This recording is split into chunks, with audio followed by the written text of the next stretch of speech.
So Spearman's rank correlation coefficient. So far we've done the other correlation coefficient, which is Pearson's moment correlation coefficient. And if you remember, that was trying to work out whether there was linear correlation in the data. Okay, so the one we were doing before was just for basically linear correlation. Okay, so obviously with linear correlation, I just draw a graph over here, you might get something like this, yeah? And obviously the points will be hopefully reasonably close to this if there's high correlation, okay?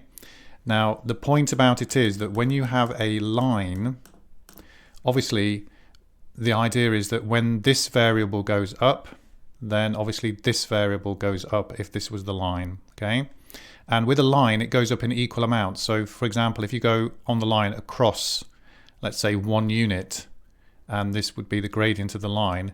Obviously with a line, it's always going to be the same. You're always going up by the same amount if you go across by the same amount, okay? So that's for linear relationships, but we have certain situations where we have a situation where one variable goes up and the other variable goes up, but they don't go up in equal amounts. You just know that it does have an effect, but not equally as you go along, okay? So for example, we have this graph here on the left. Now, can you see that obviously this is not a straight line, but what we can notice is that the dots, they're always going up, not by equal amounts, but they're always going up. And obviously we've got this kind of bending pattern, okay? So what we're going to have is this thing called Spearman's rank correlation coefficient, which is basically a measure of basically saying, is when one thing goes up, the other thing always going up, okay? Now the symbol we're going to use is RS. That's Spearman's, basically, the S for Spearman's, yeah? So it's called the rank correlation coefficient, but it's Spearman's, yeah? That's why it's the S here. So in this case, on the left, you would actually get a value of 1. This correlation coefficient also goes from -1 to +1, okay?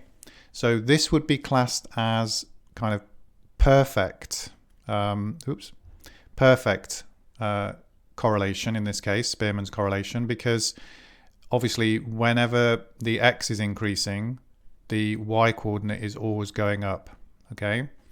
The one on the left here, it's the opposite, isn't it? Basically, as we go to the right, the X coordinates get bigger and bigger. The Y coordinates are always going down, yeah? The Y coordinate of the next point is always below the one before, okay? But it's not going in any kind of equal pattern like you would have with a line, okay? So this RS value would actually be -1, signifying that they're always going, all the points are always going down as you move from left to right, okay? Obviously, we're going to have a situation where it's not always perfect, where it's not always going up or it's not always going down. There's some points kind of out of sequence, and that's obviously going to affect the RS value, okay? So the main point is that this one, you can use it for situations where it's not going to be a straight line, but you still want to work out if there's some correlation in terms of when one thing goes up, the other thing goes up, or if one thing goes up, the other thing goes down. So what I've got here is some points like I was showing you before with the other correlation coefficient, but this time it's showing the RS value. So you can see that all the points are going up, okay, from left to right. So this is perfect, okay. Now obviously this one looks like a bit like a straight line, but you know, I can have it like I had it before. As long as the next point is going up, it doesn't matter. So I can have it looking like that, for example. As long as this one is higher than the one before, I can have a graph that looks like this, for example. Oops. Yeah. That, although it looks strange, it still has an RS value of 1, because as I move to the right, all the points are always going up. Can you see that? Yeah. Now, obviously, this point here, for example, if I was to move it up, think about what's going to happen to this value here. Yeah, well, nothing's going to happen, is it? Because it's in between. It's still in between these 2 points, so it's still okay. Yeah. So until I get to actually, well, that looks like it's just above or on the actual same level. But when I go above that, obviously it's going to affect the Spearman's value because they're not all in sequence, because it's gone up and then it's had to go back down again. Okay, so it affects it. Okay, so that's the idea basically. So if I go down below, again, it affects it. So of course, some of the points are not always going to be perfectly aligned. So like this, its value of 0.993 or whatever. Yeah, but it's just giving you a measure of, is the correlation in terms of when one thing goes up, the other thing goes up, but it doesn't necessarily have to be linear. So if I move the points kind of more downhill, actually at 0.5, interesting. Again, you can see there's a value of -1, but that doesn't really look particularly like it's linear. Do you know what I mean? Like if I did that as well. So these ones at the end, I can move around how I want, and it's still -1 because it's still above the next point. Okay, so that's basically the idea. Now I can also show you here, if I turn on the other measure, underneath here, this -0.830, this is the original R value, the Pearson's, yeah? The one we were doing before. So we have Pearson's and Spearman's, yeah? Now what I want to show you is if we have a situation where it's reasonably in a line, okay, now obviously Spearman's is giving -1 and this one's giving pretty high because it's a linear, yeah?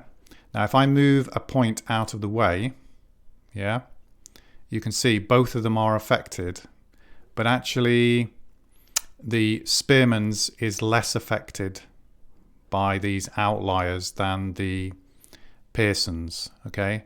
So in some cases it's kind of seen as kind of better because it's not as, if you have outliers, if you don't take them out anyway, then the Spearman's kind of stays more stable, whereas the Pearson's kind of is more affected. Okay. Right, so let's see how we can actually calculate this thing. Now, when you come to do, if you do a project which involves this, then you will need to use this formula.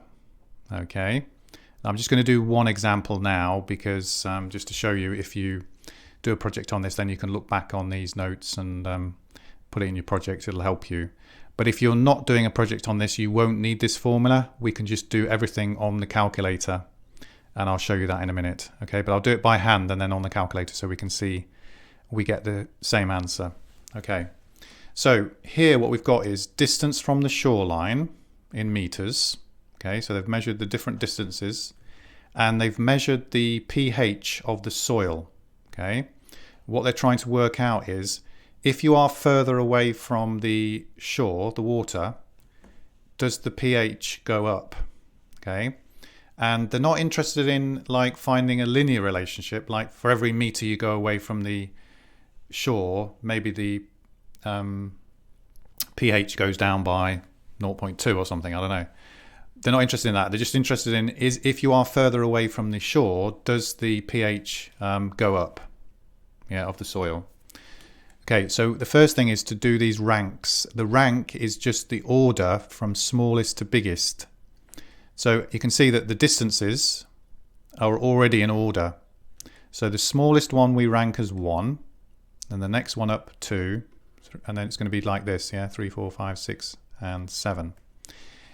For the soil, obviously you can see they're not quite in order, yeah, so we have to find the smallest one first, which is this one. Shout if I make a mistake here, because sometimes I can't see them in order. That's the smallest. The next smallest one is this one, isn't it? Yeah.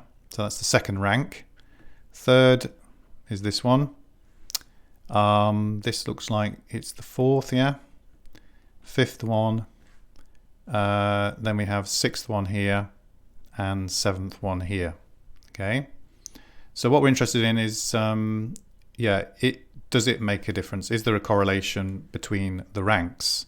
So if you're using this complicated looking formula, what you have to do is first of all find the difference between the ranks.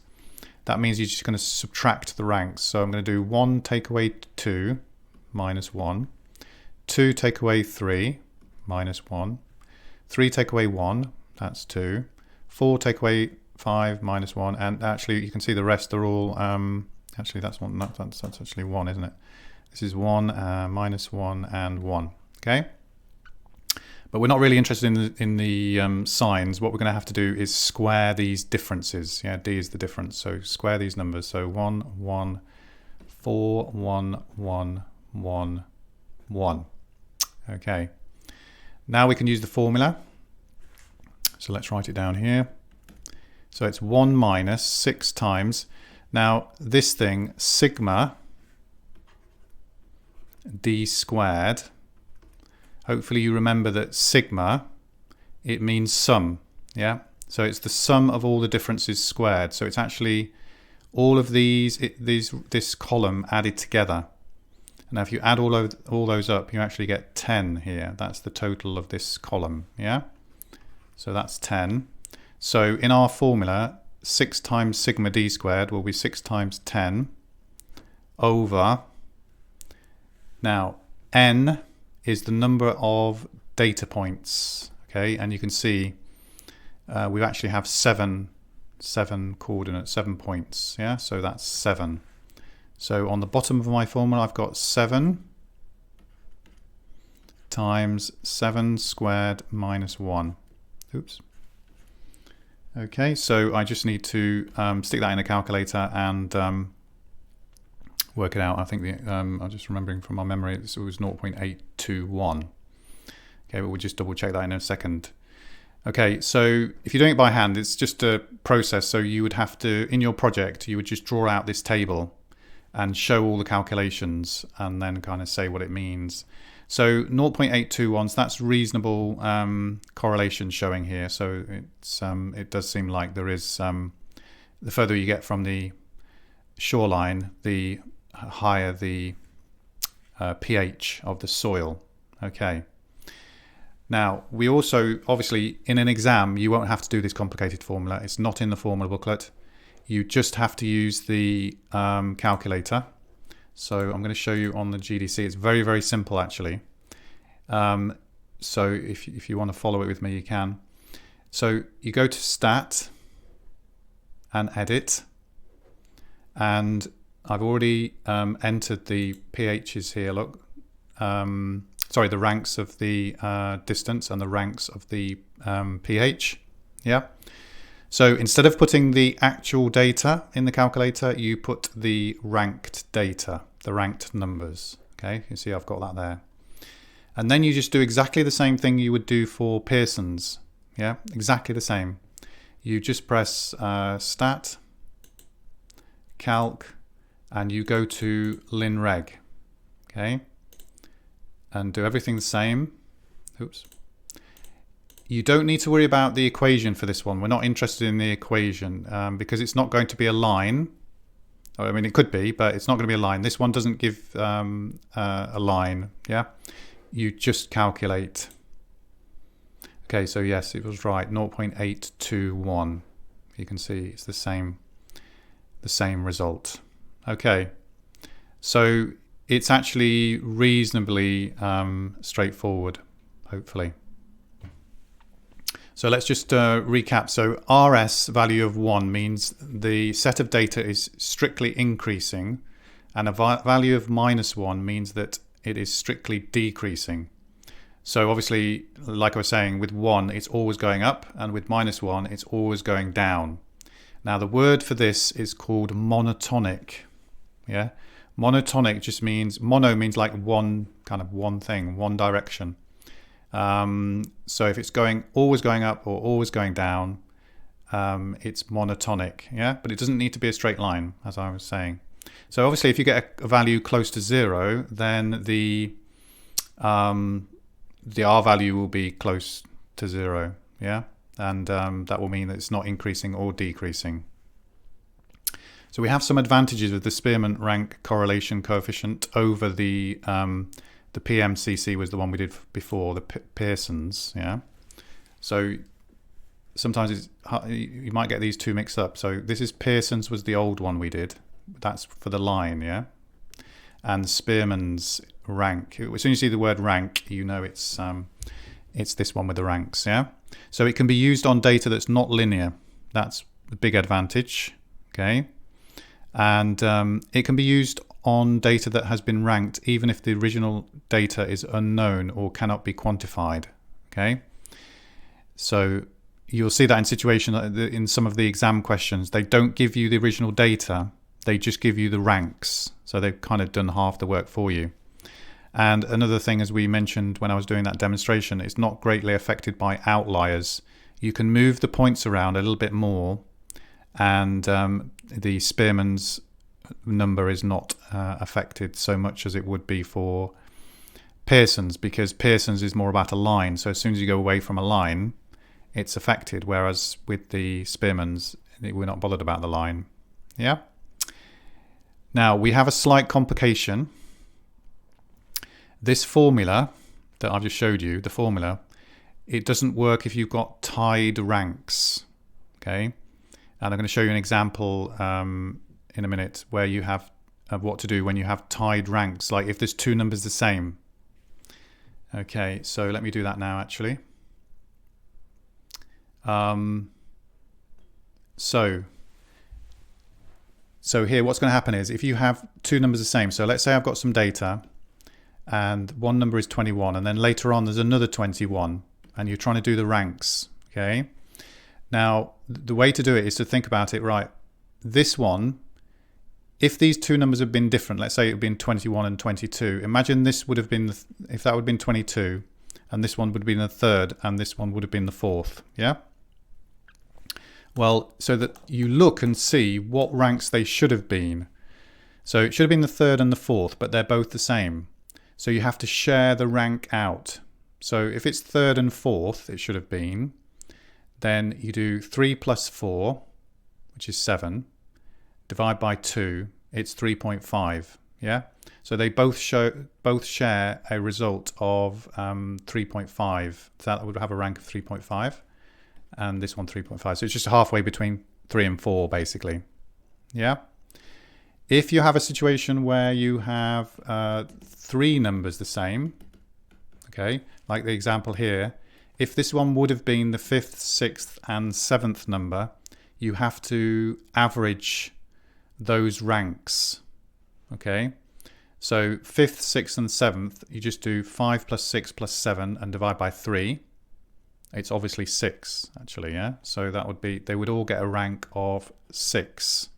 Okay. And it just works like that.